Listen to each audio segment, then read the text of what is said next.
বাতিলরা আল্লাহর হাবিবকে বলতে লাগলো যে যে আব্দুল মুস্তাফা নবীজির গোলাম বলা শিরিক, বলে আমরা সবাই আল্লাহর গোলাম, নবীর গোলাম কেমনে হয়, এই ধরনের কথা বলতে লাগলো। আরে বাবারা, এগুলো তো বানোয়াটি নয়। সাহাবায়ে কেরামের আকীদা লালন করব নাকি বর্তমানের কাঠমোল্লাদের আকীদা আমরা লালন করব? বলেন। সাহাবায়ে কেরামের আকীদা শুনেন। একদিন কাফেলা চলতেছিল, সাহাবায়ে কেরামের কাফেলা নদী পার হয়ে যখন যেতে লাগলো, জঙ্গল আসলো। এই কাফেলা থেকে একজন আল্লাহর নবীর সাহাবী, তার নাম হচ্ছে সফিনা, তিনি শেষে পড়ে গেলেন। কাফেলা চলে গেল, তিনি একা। নদী পার হতে একটু দেরি হলো, সেই কারণে তিনি একা।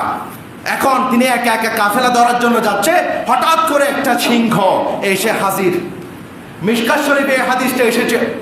হাজির তাকে আক্রমণ করার জন্য যখন সামনে গেল, তখন ওই নবীর আল্লাহর নবীর সাহাবী হযরতে সফিনা বলতে লাগলো, ইয়া আবুল হারেস।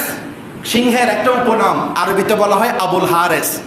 তো সফিনা বলছে ইয়া আবুল হারেস, হে সিংহ তুমি দাঁড়াও, আমি কে চিনো?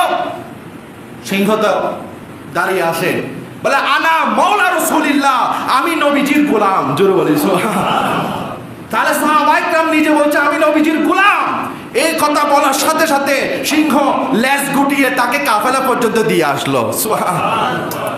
নবীর গোলাম পরিচয় দেয় যখন সফিনা, বনের সিংহ পথ দেখালে নেই কোনো ভাবনা, বনের সিংহ পথ দেখালে নেই কোনো ভাবনা, এহ পর জগৎ যাহার জন্য বিজয় হয়, নবীর গোলাম বলেন যারা অন্য কিছু নয়, প্রিয় নবীর গোলাম। এটাই তো আমার দলিল। কাল কিয়ামতের ময়দানে আমার নবী গোলামদেরকে কাছে টেনে নেবেন। আজকে আমরা নবীজির গোলাম বললে নাকি শিরিক, অথচ কোরআন আল্লাহ বলেছেন কুল ইয়া ইবাদি, ইয়া রাসূলুল্লাহ আপনি আপনার বান্দাদেরকে বলে দেন। আল্লাহ শিখিয়ে দিয়েছেন নবীর গোলাম বলা, বলে যারা নিজেদের উপর জুলুম করেছেন আপনার বান্দাদেরকে বলে দেন। এই জন্য আলা হযরত বলে দিলেন, লেকিন রেজানে খতমে সুখন ইসে পে কর দিয়া, খালিক কা বান্দা খলক কা আকা কাহো তুঝে।